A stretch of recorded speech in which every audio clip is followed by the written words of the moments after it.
Hi guys, আশা করি আপনারা সবাই ভালো আছেন। ধন্যবাদ এবং স্বাগতম জানিয়ে নতুন আরেকটি ভিডিও শুরু করতে যাচ্ছি। আমরা অনেক সময় অনুভব করি অডিয়েন্স আমাদের ভিডিও কম সময় দেখছে এবং ভিডিও না দেখে বেরিয়ে যাচ্ছে। এরকম ঘটে থাকলে কোনো ক্রিয়েটরের পক্ষে এটা ভালো নয়, কারণ ইউটিউব অ্যালগোরিদম এটাকে ভালো চোখে দেখে না।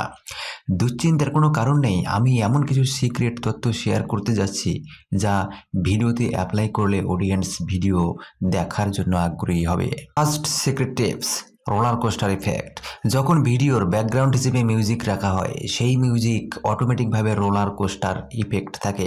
এর ফলে ভিডিওর শেষ অবধি দেখার আগ্রহ থাকে না দর্শকদের। এই জন্যই আমি প্রথমেই বলতে চাচ্ছি, ভিডিওর ব্যাকগ্রাউন্ড মিউজিক হিসেবে রোলার কোস্টার মিউজিক ইউজ করার থেকে না করাই ভালো। প্রত্যেকেই আমরা যে ভুলটা করে থাকি তা হলো মিউজিকগুলোকে আমরা ডিফারেন্ট অ্যাঙ্গেল থেকে খুঁজে বের করি না। একটি উদাহরণ দিলে বিষয়টি আরো ক্লিয়ার হবে। ধরুন আপনি একটি ভিডিওর ব্যাকগ্রাউন্ডে মিউজিক হিসেবে এনার্জেটিক সং সেট করলেন, তারপরে ক্লিপ অনুযায়ী আরেকটি শান্ত মিউজিক দিয়ে দিলেন, তারপর আপনি নিজে একবার প্লে করে শুনে নিতে পারেন ঠিক আছে কিনা। তারপর বিবেচনা করুন অডিয়েন্সদের রিটেনশন, তারপর ভিডিওর জন্য মিউজিকটিকে সিলেক্ট করা। আমি বলবো না এমন কিছু মিউজিক সেট করতে যা আপনার জন্য আনহ্যাপি। যেহেতু আপনি একটি কমেডি ভিডিও তৈরি করছেন এবং এর বিপরীতে কিছু কাটসাট মিউজিক সিলেক্ট করেছেন, অবশ্যই সেই মিউজিকগুলো কোনো না কোনো ভিডিওর। Second secret tips, breaking the pattern. যখন আপনি একটানা 10 মিনিট কথা বলবেন, যারা আপনার কথা শুনবেন তারা বিরক্ত হয়ে যাবে, হয়তো অন্য মনস্ক হয়ে যাবে। যদি তা ইউটিউবে হয় তাহলে আপনার ভিডিও দেখা বন্ধ করে নতুন কোনো ভিডিও খুঁজতে থাকবে। অডিয়েন্স যেন বিরক্ত না হয় তার জন্য মাঝে মাঝে ভিডিওতে আপনি মিমি টাইপের কিছু ক্লিপ যুক্ত করতে পারেন। বড় বড় কন্টেন্ট ক্রিয়েটরদের ভিডিওতে ফলো করলে এসব টেকনিকের ব্যবহার দেখতে পারবেন। এছাড়াও এমন কোনো স্থান খুঁজে বের করা, সেখানে যাওয়া এবং সেই বিষয়ে অ্যাট্রাকটিভ কিছু দেখানো অথবা উপস্থাপন করা, এটাকে আরও আকর্ষণীয় অথবা মিমি ফিলিং দেওয়ার জন্য যখন ভিডিও এডিট করবেন তখন ক্লিপটিকে ডুপ্লিকেট করবেন। এর জন্য যে ক্লিপটি ডুপ্লিকেট করবেন সেই ক্লিপে মাউস হোল্ড করে অল্টার বাটন চেপে ধরে ড্র্যাগ করে উপরের দিকে নিয়ে যাবেন। তারপর ডুপ্লিকেট ক্লিপটিকে সিলেক্ট করে উপরের দিকে দেখতে পাবেন ইফেক্ট কন্ট্রোলস। এখন ইফেক্ট কন্ট্রোলে ক্লিক করে মোশন অ্যারোতে ক্লিক করার পর স্কেল অ্যারোতে ক্লিক করে লাইন রেখা থেকে পয়েন্টটিকে বাম দিকে টানলে ক্লিপটি ছোট হবে। এবার টাইমলাইনে এসে এবার যে ক্লিপটিকে ডুপ্লিকেট করা হয়েছে তার নিচের ক্লিপটিকে সিলেক্ট করে ইফেক্টস অপশনে যেতে হবে। তারপর সার্চ বক্সে সার্চ দিতে হবে গাউসিয়ান ব্লার। তারপর এই ইফেক্টটিকে ড্র্যাগ করে এনে ক্লিপে এনে ছেড়ে দিতে হবে। তারপর আবার ইফেক্টস কন্ট্রোলে যেতে হবে এবং গাউসিয়ান ব্লার অ্যারোকিতে ক্লিক করে লাইন রেখা থেকে ভিডিওতে একটু কম বেশি করে দেবেন।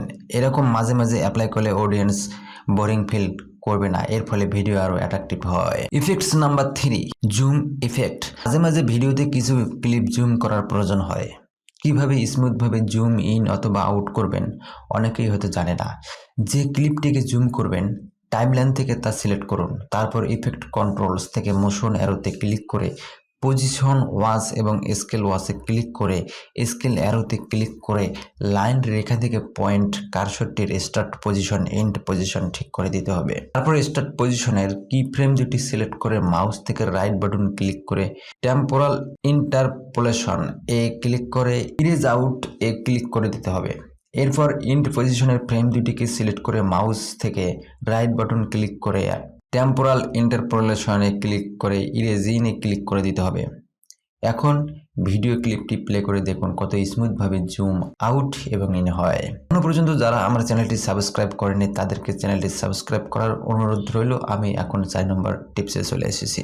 Effect number 4, voice quality. কিভাবে ভিডিওতে ভয়েস কোয়ালিটি ভালো করবেন? ভয়েস কোয়ালিটি ভালো না হলে ভিডিওতে তেমন ভিউ হয় না, এটাই স্বাভাবিক। ভিডিওতে ভয়েস কোয়ালিটি ভালো করার জন্য যেতে হবে ইফেক্টস অপশনে। তারপর সার্চ বক্সে লিখে প্যারামেটিক ইকুয়ালাইজার লিখে সার্চ দিতে হবে। তারপর প্যারামেটিক ইকুয়ালাইজার ড্র্যাগ করে অডিও ক্লিপে ছেড়ে দিতে হবে। তারপর ইফেক্টস কন্ট্রোলসে গিয়ে প্যারামেটিক ইকুয়ালাইজার কাস্টম স্টোরের পাশে এডিট অপশনে ক্লিক করলে একটি বক্স ওপেন হবে। এখানে একটি রেখা আছে যার প্রথম দিকে লো, মার্জার কার্সর মিডিয়াম এবং শেষের কার্সর আপ ডাউন করলে ভয়েস হাই হয়ে যাবে। এখন ডিফল্ট অপশনে ক্লিক করার পর ভোকাল এনহ্যান্সার অপশনে ক্লিক করে দিতে হবে। তারপর একটি গ্রাফ যুক্ত রেখা দেখতে পারবেন। তারপর আপনার অডিও ক্লিপ অনুযায়ী হাই, লো, মিডিয়াম একটু কম বেশি করে শুনবেন কোনো পরিবর্তন করার কারণে ভয়েস শুনতে কেমন হয়।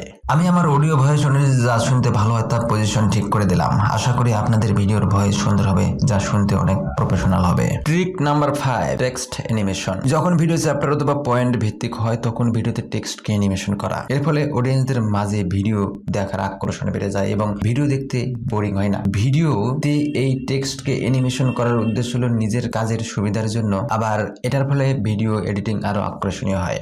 এটা কিভাবে করবেন? অ্যাডোবি প্রিমিয়ার প্রো দিয়ে এর জন্য যেতে হবে এসেনশিয়াল গ্রাফিক্সে। এখন ব্রাউজারে ক্লিক করলে অনেক ধরনের গ্রাফিক্স ফন্ট পাবেন। এখান থেকে যেটা ভালো লাগবে তা ড্র্যাগ করে টেনে এনে যেখানে দিতে চান সেখানে এনে ছেড়ে দিতে হবে। তারপর লেখাটাকে পরিবর্তন করার জন্য যে গ্রাফিক্স ফন্ট ড্র্যাগ করে এনেছেন তারপর ক্লিক করলে ডান পাশে এসেনশিয়াল গ্রাফিক্সে দেখতে পাবেন এবং টি চিহ্ন থেকে এখন ওয়ার্ড পরিবর্তন করে দিন। এছাড়া ইফেক্টস কন্ট্রোল থেকে নিজের মতো করে অ্যানিমেশন করতে পারবেন। Trick number 6, jump cut. অনেক সময় আমাদের ভিডিওর অবাঞ্ছিত অংশ কাটছাট করতে হয়। এটা সত্যি বিরক্তকর, কিন্তু আমরা যদি না কাট করে অবাঞ্ছিত ক্লিপের উপর প্রয়োজনীয় ক্লিপটি রাখি তাহলে অপ্রয়োজনীয় ক্লিপের অংশ আর দেখা যাবে না। যেমন আমি একটি ক্লিপ নিয়েছি, এই ক্লিপের এখান থেকে এতটুকু অবাঞ্ছিত, যা আমার দরকার নেই, কিন্তু আমি এই অংশ কাট করতে চাই না আর এতটুকুর মধ্যে আমি আরেকটি ক্লিপ দেখাতে চাই। তাহলে ক্লিপের যতটুকু অংশ অপ্রয়োজনীয় সেই অংশটুকুর উপর আরেকটি প্রয়োজনীয় ক্লিপ অ্যাড করাই হলো জাম্প কাট। এটা খুব সহজেই যে কেউ যে কোনো ভিডিও এডিটিং সফটওয়্যারের মাধ্যমে করতে পারবে। ট্রিক নাম্বার 7, যে কাটস। যে কাট সত্যি অসাধারণ একটি এডিটিং ট্রিক্স পদ্ধতি। যে কাটের মাধ্যমে প্রয়োজনীয় ক্লিপ খন্ড খন্ড করে ট্রানজিশন দেওয়া যায়, আবার যে কোনো ক্লিপের অংশ কম অথবা বেশিও করা যায়। আমি একটি ক্লিপের মাধ্যমে ট্রানজিশন দেব, এই জন্য ক্লিপটিকে কাট করলাম। এখন আমি ট্রানজিশন ইফেক্ট দিয়ে দিলাম আর আমি চাইছি পাশের আরেকটি ক্লিপ একটু ছোট করে এই ক্লিপটিকে একটু বড় করে দেব। দেখেন আমি কিভাবে করেছি, আপনারা খুব সহজেই এটা করতে পারেন। Trick number 8, Adobe actor composition. যখন আমরা ভিডিও এডিটিং করি তখন মোশন অথবা অ্যানিমেশন দেওয়া প্রয়োজন পড়ে, যা প্রোতে করা সম্ভব নয়। এর জন্য অ্যাডোবি আফটার ইফেক্টের প্রয়োজন হয়। আর প্রয়োজনীয় ক্লিপটি অ্যাডোবি প্রিমিয়ার প্রো থেকে আফটার ইফেক্ট কিভাবে লিঙ্ক আপ করবেন তা অনেকেই জানে না। এর জন্য যা করতে হবে তা হলো টাইমলাইনের যে ক্লিপটিকে আফটার ইফেক্টে লিঙ্ক আপ করতে চাচ্ছেন সেই ক্লিপটিকে সিলেক্ট করে মাউস থেকে রাইট বাটন ক্লিক করে রিপ্লেস উইথ আফটার ইফেক্টস কম্পোজিশনে ক্লিক করলে ক্লিপটি আফটার ইফেক্টে চলে যাবে এবং আফটার ইফেক্ট প্রজেক্টের নাম কি দিবেন তা দিয়ে সেভ করে দেওয়ার পর আফটার ইফেক্ট থেকে প্রয়োজনীয় পরিবর্তন করে সেভ দেওয়ার সাথে সাথে ক্লিপটি প্রোতে পরিবর্তন হয়ে যাবে। এখন আপনি একটু ভিডিও প্লে করে দেখতে পারেন কতটুকু পরিবর্তন হয়েছে ভিডিওতে। Trick number 9, pop up. Video text pop up করে অডিয়েন্সদের দৃষ্টি আকর্ষণ করা যায়। যদি এটা আপনি করতে চান এটা খুব সহজেই করতে পারেন। আর এর জন্য টুলবার থেকে টেক্সট টুল সিলেক্ট করতে হবে। তারপর প্রোগ্রাম মনিটর ক্লিক করে আপনি যা টাইপ করতে চান তা টাইপ করে দিবেন। তারপর কিবোর্ড থেকে ভি অথবা টুলবার থেকে সিলেকশন টুল সিলেক্ট করে টাইপকৃত লেখাকে মুভিং করবেন। আর লেখাটিকে প্রোগ্রাম মনিটরে মিডল পয়েন্টে রাখার জন্য কিবোর্ড থেকে কন্ট্রোল প্রেস করে টাইপ কৃত লেখাটিকে মুভিং করে মাঝামাঝি বসিয়ে দিবেন। এবার হচ্ছে trick number 10, living up the your branding, অর্থাৎ আপনার চ্যানেলের লোগোটিকে অ্যানিমেশন করা, যাকে এক কথায় লোগো অ্যানিমেট বলা হয়। লোগো অ্যানিমেটের কারণেই অনেকেই ভিডিও দেখতে অনেক আকৃষ্ট হয় এবং ভিডিওর মাঝে অনেকটি প্রফেশনাল ভাব চলে আসে লোগো অ্যানিমেট করার মাধ্যমে। ধন্যবাদ। এই ছিল আজকের আমাদের অ্যাডোবি প্রিমিয়ামের 10টি গোপন সিক্রেট টিপস। আশা করি ভিডিওতে ভালো লেগেছে। যদি চ্যানেলে নতুন এসে থাকেন চ্যানেলটি সাবস্ক্রাইব করার অনুরোধ রইল, আর যারা অলরেডি চ্যানেলটি সাবস্ক্রাইব করেছেন তাদেরকে ধন্যবাদ। আর যে পর্যন্তই সবাই ভালো থাকবেন, সুস্থ থাকবেন।